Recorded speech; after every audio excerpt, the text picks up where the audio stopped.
আজকে সকালে ব্রেকফাস্টের জন্য তৈরি করলাম স্যান্ডউইচ। দেখতেই পাচ্ছ পিওর ভেজ, এখানে কিন্তু আমি পেঁয়াজও ইউজ করিনি। যত সবজি ছিল সেগুলোকে একদম কুচি কুচি করে কেটে তার মধ্যে মেয়োনিজ আর ব্রেডের ওপরে চিজ স্প্রেড করে মেয়োনিজ আর এই যে মিশ্রণটা, এটা একটু একটু গোলমরিচ দিয়েছিলাম, অবশ্যই একটু নুন আর একটু গোলমরিচ, কাঁচা লঙ্কা একদম অল্প দিয়েছিলাম। এই স্প্রেডটা যেটা বানিয়েছিলাম সেটা হালকা করে দিয়ে দিলাম, ভালো করে এটাকে মেখে তারপরে ব্রেডের ওপরে দিলাম। আর বাটার দিয়ে আমার একটুখানি না সেঁকে খেলে ভালো লাগে না, তবে এটা করার পরে গরম গরম খেতেই ভালো লাগে, ঠান্ডা হয়ে গেলে অত ভালো লাগে না। লাঞ্চ বক্সের জন্য কী বানাবো কী না বানাবো রোজ ভাবতে ভাবতে আমার কিন্তু বেশ অনেকটা সময় চলে যায়। এটার পর আমি একটু বাটার নিয়ে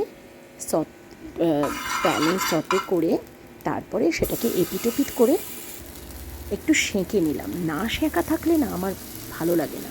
ব্যাস, আমার লাঞ্চ বক্স রেডি।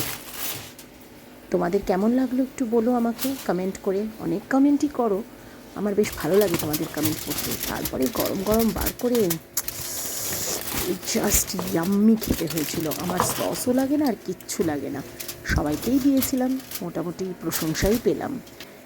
তোমরা কি খেয়েছো আজকে লাঞ্চে বা ব্রেকফাস্টে আমাকে জানিও কিন্তু।